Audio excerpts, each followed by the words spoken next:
À ceux qui doutent, qui se questionnent sur la foi et la science, découvrez Souviens-toi, l'émission qui explore la vérité biblique avec une perspective moderne. Rejoignez-nous chaque dimanche à 3h sur Hot Channel et la Hot Media Haïti. Souviens-toi, une expérience captivante pour nourrir votre curiosité intellectuelle et apaiser votre soif spirituelle. Plongez-vous dans des discussions profondes et éclairantes sur l'existence, la foi et la conciliation entre la Bible et la science dans Souviens-toi. Parce que la vérité peut être aussi fascinante que complexe. Souviens-toi, votre rendez-vous hebdomadaire pour explorer la sagesse biblique avec un regard moderne. Ne manquez pas ce voyage captivant chaque dimanche à 3h sur Hot Channel et la Hot Media Haïti. Souviens-toi!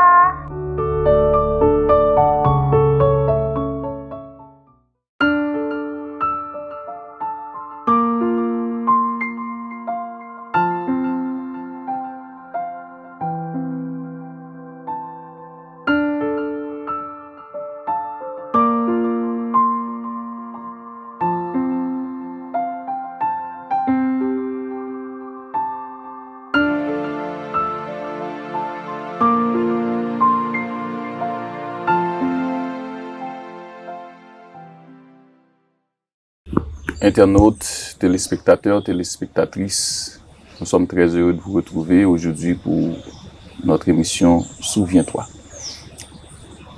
Nous vous l'avons déjà annoncé, aujourd'hui nous allons parler de la création de l'homme. C'est toujours avec notre ami, notre invité, le docteur Frank Segui, à qui nous disons bonjour. Bonjour Mackenson et bonjour à nos internautes qui nous suivent depuis leur appareil. Nous sommes très heureux d'entrer chez vous, chers internautes, et de vous apporter cette émission qui est un travail de mémoire. N'oubliez pas, ici c'est Souviens-toi. Donc c'est toujours avec plaisir que nous vous recevons dans cette émission pour dialoguer ensemble, pour discuter de la parole de Dieu surtout, mais aussi d'autres perspectives et discuter d'autres idées. Donc aujourd'hui, nous allons parler de la création de l'homme et nous pensons que cela va tourner bien, c'est ça? Nous avons parlé de la création de la terre et nous avons vu comment Dieu a pris et a mis 6 jours pour créer tout ce que nous voyons et ce que nous ne voyons pas non plus, parce qu'il n'y a pas que ce qui est visible qui a été créé durant ces jours. Et aujourd'hui, nous allons mettre l'accent sur ce que Dieu a fait le 6e jour. Parce que Dieu, au 6e jour, a créé l'homme. Et ce que nous sommes. Quand nous disons l'homme, il faut voir le genre humain, qui inclut le mâle et la femelle, l'homme et la femme. Voilà. Ouais. Et ok, donc nous avons suivi tout le récit de la création, donc tout le processus de l'œuvre créatrice de Dieu. Et nous avons constaté qu'il a créé les autres éléments de l'univers ou de la nature à partir de l'acte de la parole. Et c'est intéressant. Mais en lisant le récit de la création de l'homme, notamment au 2e chapitre du livre de la Genèse, et Genèse 2, verset 7, nous lisons ceci. Donc l'Éternel Dieu forma l'homme de la poussière de la terre, il souffla dans ses narines un souffle de vie et l'homme devint un être vivant. Alors, ma première question est à vous, Franck, c'est pourquoi avec de la poussière de la terre et qu'est-ce qu'il y a de particulier, qu'est-ce qu'il y a de spécial dans la poussière de la terre? Merci pour cette question, Mackenson. Cette question me permet de faire plusieurs clarifications.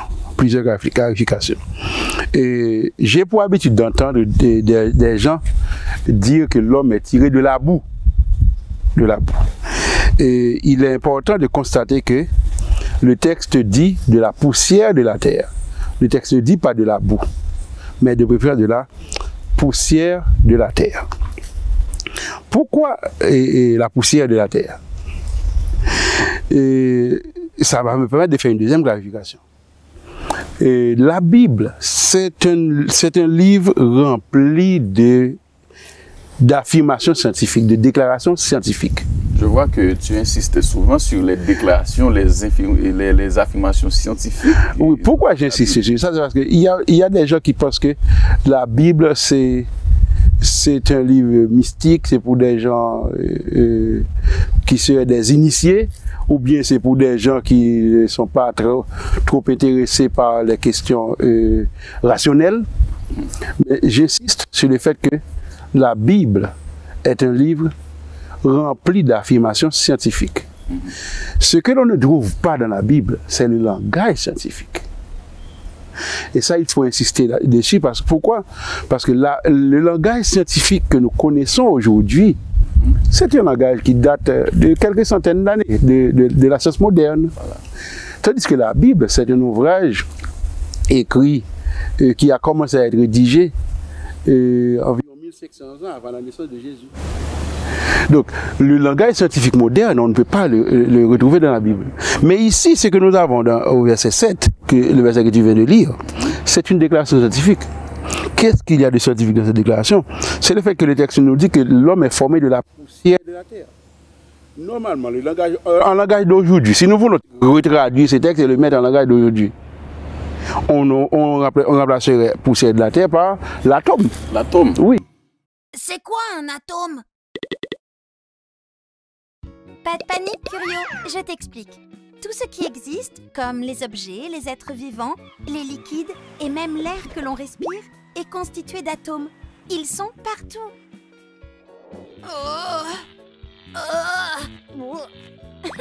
Non, mon Curio, les atomes sont des éléments si petits qu'il faut des microscopes très puissants pour les observer. Les scientifiques ont découvert plus d'une centaine d'atomes différents, comme celui d'oxygène. Regarde, un atome est composé d'un noyau autour duquel tournent des électrons qui ont une charge électrique négative. Le noyau, lui, est constitué de protons chargés positivement et de neutrons qui n'ont pas de charge. Un atome est surtout constitué de beaucoup de vide. Imagine, s'il avait le volume d'une piscine olympique, son noyau serait de la taille d'une goutte d'eau et les électrons d'un grain de sable. Alors avant de commencer de parler des atomes et des molécules, voici le tableau périodique des éléments chimiques. Donc ce tableau périodique, il va être constitué de tous les éléments qui vont faire la matière. Que ce soit de la matière vivante ou de la matière non vivante inorganique, toute la matière qui existe est produite à partir de ces éléments chimiques.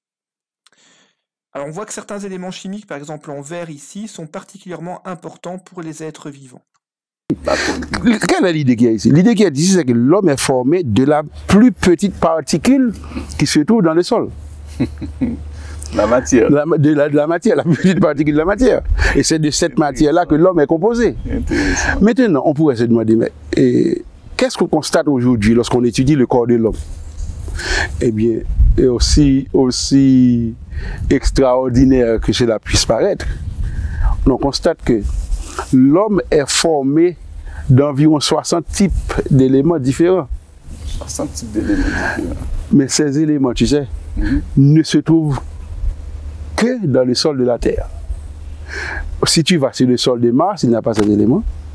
Si tu vas sur le sol de la Lune, il n'y a pas ces éléments. Peu importe où tu vas dans l'univers, les éléments qui composent le corps de l'homme, qui constituent le corps de l'homme, on ne les trouve que dans le sol de la Terre. C'est-à-dire, je suis en train de te dire que scientifiquement, ce que nous lisons ici, c'est la vérité pure. Ok? C'est la vérité pure, c'est-à-dire les découvertes scientifiques, lorsque les chimistes et les autres et les scientifiques des autres domaines étudient l'homme, étudient la composition de l'homme, la constitution du corps de l'homme, ce qu'ils constatent, c'est que tous les éléments qui constituent le corps de l'homme, on ne les trouve que dans le sol, dans la poussière, dans le sol de la terre, dans la poussière, comme le texte dit. En réalité, c'est pour parler de la plus petite particule qui se trouve dans de la matière qui est dans le sol. Donc, oui, cette affirmation, et les énergies forment à l'homme de la poussière de la terre, c'est une affirmation scientifique. Les découvertes scientifiques sont en harmonie avec ce que nous lisons ici dans la Bible. C'est intéressant. Ouais.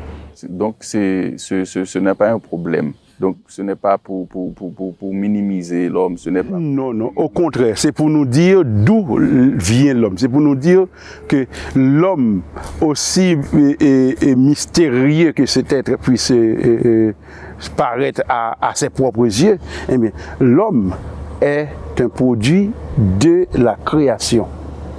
Et il y a le psalmiste qui dit qu'est-ce que l'homme, quand je contemple les cieux que Dieu a créés, tous les éléments qui composent la nature, qui sont des éléments extraordinaires, et il se pose la question. Il parle à Dieu directement.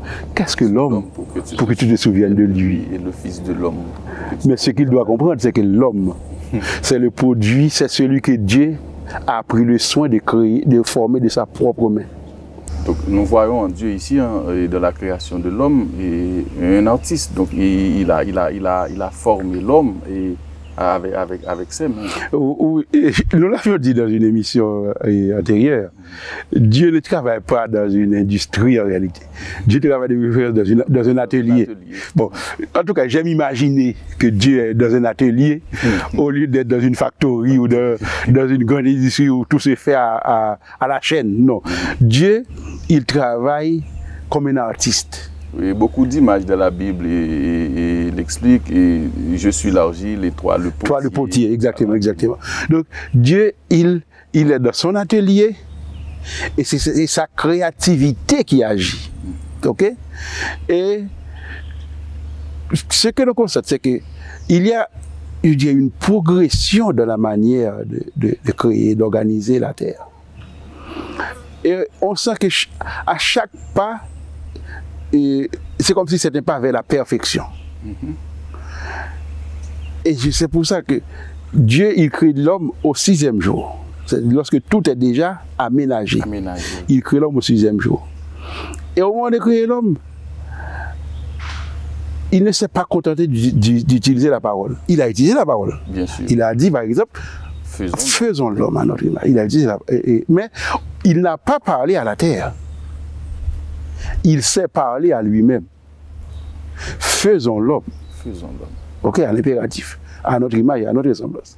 Et le texte nous dit que c'est ainsi que Dieu, de sa main, a pris la poussière de la terre. Je ne sais pas si nos internautes préfèrent le langage d'aujourd'hui. Il a pris les atomes de la terre, la plus petite particule que l'on puisse identifier de la matière.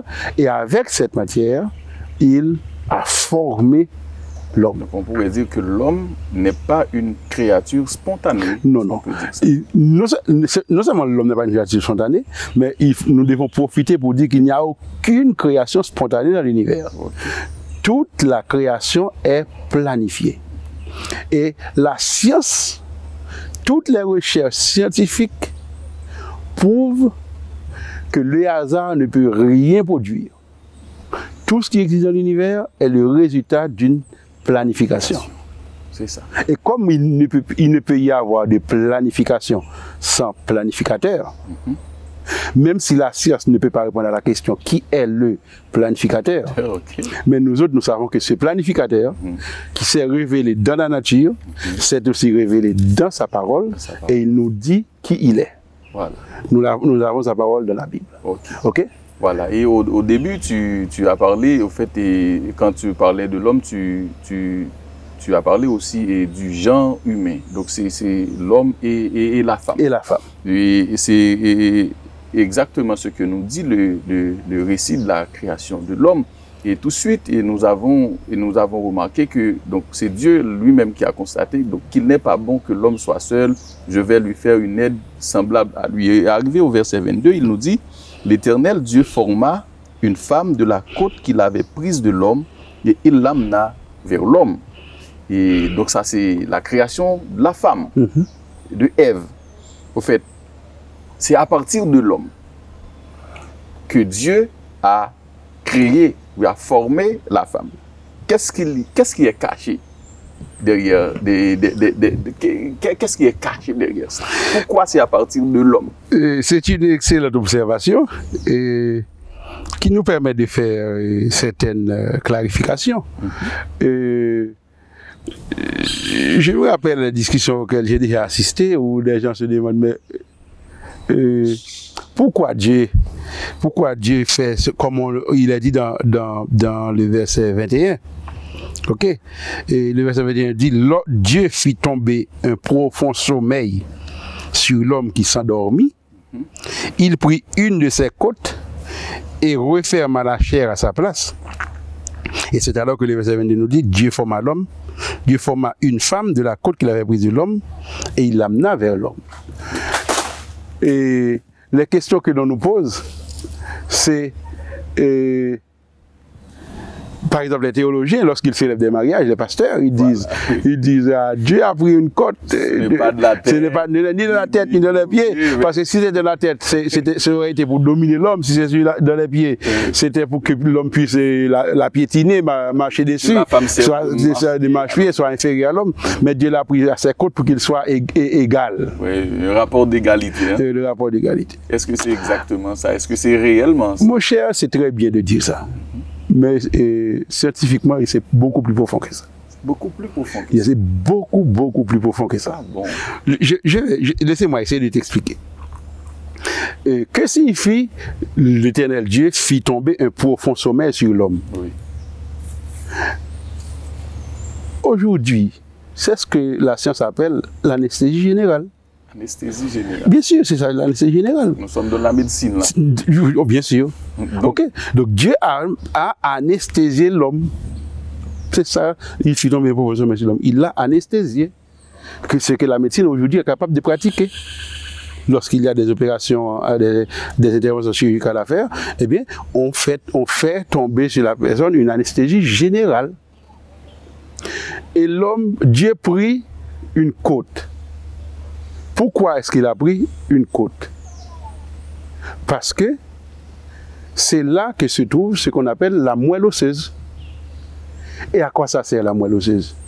Donc ce n'est pas au hasard. Non, ce n'est pas par hasard. Ça, voilà. Pourquoi c'est dans les côtes? C'est parce que là se trouve la moelle osseuse. Et à quoi sert la moelle osseuse? Eh bien, en 1996, le monde a assisté à ce que nous appelons aujourd'hui à un clonage. Clonage. C'est-à-dire, oui, c'est-à-dire, ce que Dieu a fait, c'était un clonage. Il a pris une côte, parce que dans cette côte, il a la moelle osseuse, et c'est la moelle osseuse que l'on utilise dans ce qu'on appelle l'ingénierie génétique pour pouvoir dupliquer un être vivant. Et en 1996, une équipe de savants, dirigée par l'Écossais Ian Wilmot, avait pris une brebis, et ils ont pris de la côte de la brebis, ils ont tiré la moelle osseuse dont ils avaient besoin, et à partir de ça, ils ont dupliqué la brebis, ils ont fait apparaître une autre brebis qui a été appelée Dolly. Donc Dolly a été clonée à partir d'une brebis vivante. Et on a eu une deuxième brebis. Une deuxième brebis qui est morte en 2003. Donc de 1996 à 2003, ça fait 7 ans. Pendant 7 ans, le monde a connu cette première opération que l'on appelle aujourd'hui clonage. Et qui aujourd'hui se pratique sur des mammifères comme des taureaux, des vaches, etc. Ça se pratique aujourd'hui. Donc pourquoi il a pris la côte? C'est parce que c'est là que se trouve le siège, ce qu'on appelle les cellules souches que l'on utilise pour faire le clonage.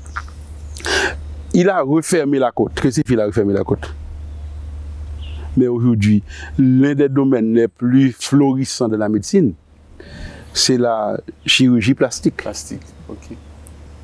Sauf que dans ce cas, Dieu a fait pouvoir dans une chirurgie plastique de réparation. De réparation. Il y a une chirurgie plastique que l'on pratique aujourd'hui, c'est pour la beauté. Okay. C'est des gens qui estiment que leur nez n'est pas assez pointu ou bien n'est pas assez écrasé. Ça dépend du choix de la personne.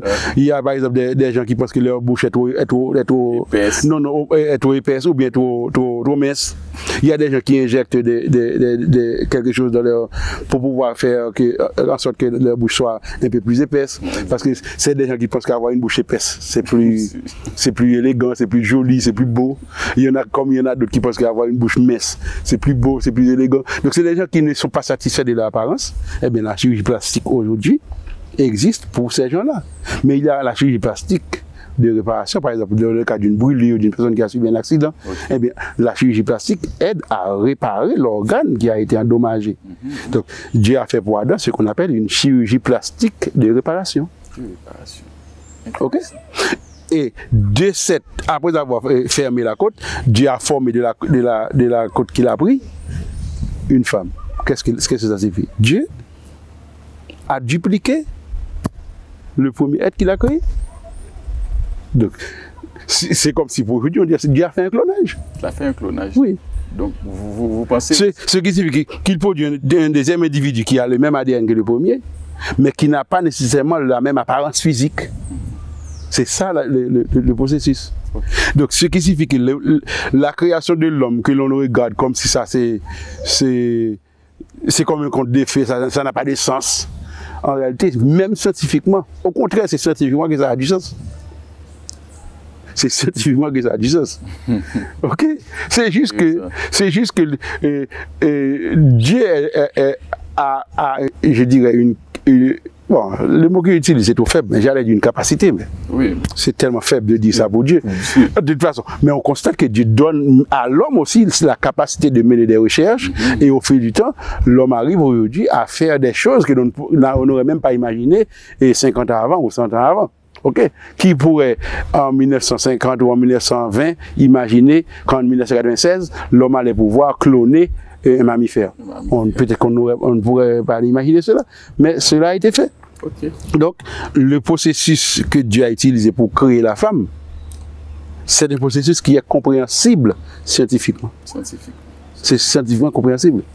En d'autres termes, il fait beaucoup plus sens de croire dans ce récit que nous avons de la Bible que dans les inventions que certains scientifiques. Voilà. Non, que certains scientifiques, parce qu'il ne faut pas dire que c'est la science. Okay. Parce que le créationnisme aussi c'est la science. Okay. L'évolutionnisme c'est la science, mais le créationnisme aussi c'est la science. Okay. Mais on voit que les évolutionnistes, ils font tout ce qu'ils peuvent pour résister à l'idée que l'homme a été créé par une intelligence qu'il a planifiée. Mais les recherches, les avancées de la science sont en train de confirmer ça. Okay? Donc aujourd'hui, la science est totalement du côté du créationnisme. Totalement. Je ne dis pas majoritairement, mais je dis totalement du côté du créationnisme. Un jour avant le retour de Jésus, donc tous ces scientifiques-là deviennent des chrétiens. De toute façon, la majorité sont des croyants. Ils ne sont pas toujours autorisés à affirmer leur foi, mais on sait que la majorité sont des croyants. Donc ça, là, on peut dire Amen. Hein? Amen, oui, on peut dire Amen. Voilà, ok. Maintenant, la création de l'homme et d'Adam et en fait, les approches scientifiques sont vraiment intéressantes ici. Mais ne pensez-vous pas aussi qu'il y a un aspect sentimental dans oui, la manière en fait, à Dieu de créer l'homme? Il suffit de lire le texte et on peut voir que dans ta question, la réponse que tu suggères, c'est la bonne. Voilà. Parce que, écoutez bien, non, mais même avant le verset 23, regarde le verset 19, qui nous dit que Dieu, ce qu'il fait, après avoir formé l'homme, il fait passer devant l'homme tous les animaux qu'il avait créés. Ensuite, il demande à l'homme de les nommer. Il est en train de réveiller, d'ouvrir les yeux de l'homme. Il est en train d'ouvrir les yeux de l'homme. Et qu'est-ce que l'homme constate? Parce que l'homme est quand même créé intelligent. Et ce n'est pas une intelligence aussi faible que la nôtre aujourd'hui. L'intelligence d'Adam, je n'imagine même pas, mais l'intelligence d'Adam, c'est peut-être 1000 fois supérieure à l'intelligence que nous avons aujourd'hui, ou peut-être 10 000 fois. Okay. Daniel et ses amis étaient 10 fois supérieurs aux sages de Babylone. Mais Adam n'est pas seulement 10 fois supérieur à nous. Je suppose qu'il est 1000 fois, du point de vue de l'intelligence, plus intelligent que nous. Donc il se rend rapidement compte de quoi? Eh bien, il se rend compte que tous les animaux sont pères. Ils marchent deux par deux. Mais il se dit, mais moi, comment est-ce que je vais vivre moi-même sur la terre? Donc je vais tous les jours regarder ces animaux qui marchent des années. Tandis que moi, je suis seul. Pour lui, il était aveugle. Il était encore aveugle. Donc, Dieu a donné à l'homme la possibilité de se rendre compte qu'il est seul et qu'être seul n'est pas bon. Il lui manque quelque chose. Et à ce moment-là, c'est Dieu lui-même qui dit, il n'est pas bon. Ok? Dieu dit, il n'est pas bon que l'homme soit seul. C'est le verset 18. Et c'est ainsi lorsque Dieu a fini de créer cette femme, regardez comment l'homme est devenu poète. Poète. Le premier poète de l'univers. Il est devenu poète. Et l'homme dit, voici cette fois celle qui est os de mes os et chair de ma chair. Ça, c'est une poésie. Essayez de mettre la place d'Adam. Okay. Voici cette fois celle qui est os de mes os et chair de ma chair. On l'appellera femme parce qu'elle a été prise de l'homme. Comme nous avons l'habitude de le dire créole, il parle, il déparle. Il devient poète tout d'un coup en présence de cette merveille que Dieu vient de créer pour être sa compagne. Et nous avons l'impression que toutes les manifestations corporelles ou physiologiques et biologiques d'Adam étaient faites. Toutes ces manifestations étaient, je dirais, en activité. En activité. Voilà. Yes. Donc, réellement, ce récit, c'est un récit extraordinaire. Ah oui. Lorsque nous le lisons, notamment pour ceux d'entre nous qui ne sont pas trop familiers aux questions scientifiques, aux recherches scientifiques, nous voyons un travail de foi et puis nous l'acceptons. Mais en réalité, si tu me demandes est-ce que je crois dans ces récits, je dirais non. Parce que moi, je ne crois pas, je sais. Je sais que c'est vrai. C'est vrai, tu sais que c'est vrai. C'est pas seulement que je crois. Donc, parce que même la science aujourd'hui, même si je ne savais pas qui était ce Dieu qui a fait ça, mais même la science me dit que je dois croire que c'est pas... L'homme et la femme ne sont pas un produit du hasard. Okay. La science me dit non. La science me dit non. C'est des êtres qui sont planifiés.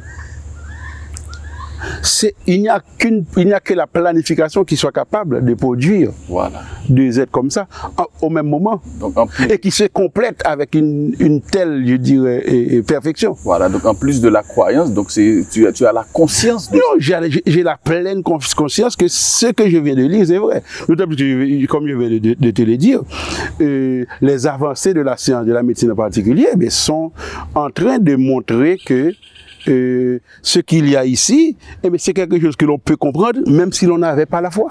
Même si on n'avait pas la foi. Okay. Donc, est-ce que j'y crois? Bien sûr que j'y crois. Mais c'est plus que ça. Je sais que c'est vrai. Je sais que c'est vrai. Ok, et maintenant, nous avons... Donc, tu as fait de très bonnes avancées et tu as marié la science et la Bible et tout ça, c'est vraiment intéressant. Mais que faut-il apprendre de tout cela? Bon. Nous sommes un résultat. Et nous sommes un résultat voulu par celui qui a créé l'univers. Donc nous ne sommes pas un produit du hasard. Et il est vrai que nous n'avons pas parcouru tout le texte, mais nous pouvons rapidement signaler que au chapitre 1er et au chapitre 2, nous avons le récit de la création. Je dirais que ce sont les plus beaux chapitres du livre.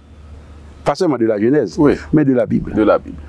À partir du chapitre 3, nous allons avoir le chapitre le plus triste de la Bible. Je ne sais pas si tu as arrêté attention. Le chapitre 3 dont nous n'avons pas parlé, nos internautes peuvent aller vérifier. C'est le chapitre le plus triste. Nous n'avons pas encore parlé. Donc, nous n'avons pas encore parlé. Mais mieux vaut le dire comme ça. Okay. Mais c'est le chapitre le plus triste de toute la Bible. Mais de même que la Bible s'ouvre sur ces deux chapitres les plus, je dirais, merveilleux, la Bible va également se clore sur deux chapitres qui sont les plus, je dirais, les plus réjouissants. C'est le mot, les plus réjouissants de toute la Bible. Ces deux chapitres nous disent que, eh bien, de même que ce paradis que Dieu a créé, où il a placé l'homme comme l'Apocalypse. L'Apocalypse 21 et 22. Eh bien, dans ce moment-là, Dieu va refaire tout ce qu'il avait fait. Et tout ce que l'homme a perdu, l'homme va le retrouver. Notamment aujourd'hui, nous sommes obligés de mourir. Toi et moi, nous sommes 100% conscients que nous sommes vivants aujourd'hui, mais nous ne savons pas jusqu'à quand, parce qu'un jour nous allons mourir. Nos internautes également. C'est une mauvaise nouvelle à leur annoncer. Ils vont mourir aussi. Mais la bonne nouvelle, c'est que s'ils acceptent de marcher selon la volonté de ce Dieu qui les a créés, eh bien, un jour, ils vont avoir la vie éternelle.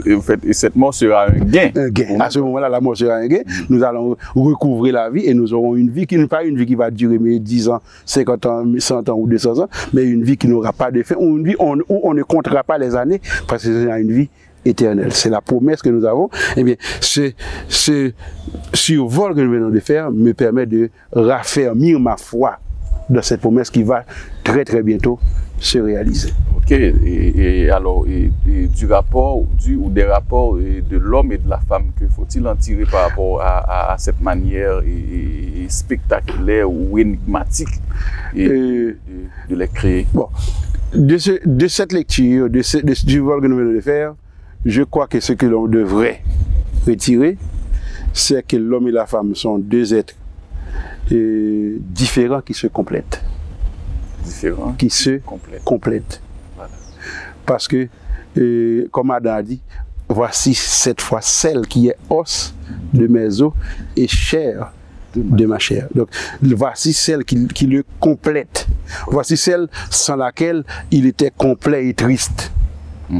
Il regardait et il ne comprenait pas ce qu'il faisait sur la terre. Imagine le jardin d'Éden, quelqu'un qui est dans le jardin d'Éden et qui est triste. Ok. Ça, c'est extraordinaire. Il est triste. Pourquoi est-il triste? Uniquement parce qu'il lui manquait celle qui devait compléter sa vie. Donc l'homme et la femme se complètent. Je ne dis pas que l'homme et la femme sont, que l'un est supérieur à l'autre inférieur ou qu'ils sont égaux. Je ne parle même pas d'égalité, mais je parle de complétude. Ils se complètent. Donc ce que je veux dire, c'est qu'il ne faut pas les comparer. Il ne faut pas les comparer. Non, il ne faut pas les comparer. C'est des êtres qui se complètent. Je crois que c'est l'enseignement qu'il faut tirer de ce survol. Alors, d'accord, merci Franck. C'est la fin. Nous vous remercions pour toutes ces bonnes idées que vous avez partagées avec nous. Et vous, chers internautes, et merci d'avoir été des nôtres. Nous vous donnons rendez-vous à la plus prochaine émission. Merci. Portez-vous bien.